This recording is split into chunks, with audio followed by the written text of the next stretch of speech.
Hello dears, നമ്മളൊരു ഓണ outfit തപ്പിയുള്ള ഓട്ടത്തിലായിരുന്നു കേട്ടോ. ലാസ്റ്റ് ചെന്നെത്തിയത് SP രാമചന്ദ്രൻ ഹാൻഡ്ലൂംസിലാണ്. ഇത് ബാലരാമർത്തുള്ള ഷോപ്പാണ് കേട്ടോ. നമ്മൾ ചെന്നപ്പോൾ തന്നെ പുറത്ത് ഒരുപാട് കളക്ഷൻസ് ഉണ്ടായിരുന്നു. അപ്പോൾ എനിക്ക് ലൈനുള്ള സാരി വേണമെന്നുള്ളതായിരുന്നു എൻ്റെ ആഗ്രഹം. ആഗ്രഹം പോലെ ഒരു 3 സാരി അവിടെ നിന്ന് സെലക്ട് ചെയ്തു. ലാസ്റ്റ് ഫൈനലായിട്ട് ഞാൻ 2 സാരി എടുത്തു. ഇഷ്ടപ്പെട്ട 2 സാരി. എങ്ങനെയുണ്ട്? നിങ്ങൾക്ക് ഇഷ്ടമായോ ഈ 2 സാരിയും? ഞാൻ വച്ച് നോക്കിയതിൽ എനിക്ക് കുറച്ചെങ്കിലും കൂടുതൽ ഇഷ്ടമായത് ഈ ഒരു ടൈപ്പ് ആട്ടോ. മറ്റേത് കുറച്ചുകൂടെ ഗോൾഡൻ ചേർന്നതായിട്ട് എനിക്ക് തോന്നി. അതുകൊണ്ട് തന്നെ ഞാനത് എടുത്തിട്ടുണ്ടായിരുന്നില്ല. ഞാൻ മറ്റേ സാരിയാണ് എടുത്തത്. അതിന് ചേർന്ന ബ്ലൗസ് പീസും അവിടെ നിന്ന് തന്നെ കിട്ടിയിട്ടുണ്ടായിരുന്നു. അപ്പോൾ ബ്ലൗസ് പീസും സാരിയും ഒക്കെ എടുത്ത് ഞങ്ങൾ പുറത്തോട്ട് ഇറങ്ങി.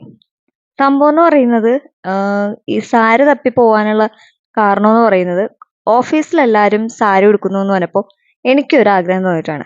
പക്ഷേ ട്വിസ്റ്റ് എന്താന്ന് വെച്ചാൽ എനിക്ക് ഈ സാരി ഉടുക്കാൻ പറ്റിയിട്ടുണ്ടായിരുന്നില്ല.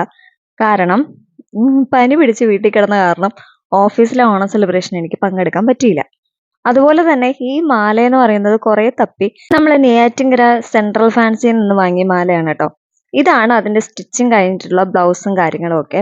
അപ്പോൾ ഓഫീസിലെ ഓണത്തിന് എനിക്ക് ഇത് ഉടുക്കാൻ പറ്റാത്തത് കൊണ്ട് തന്നെ വീട്ടിലെ ഓണത്തിന്റെ കോസ്റ്റ്യൂമായി ഇത്.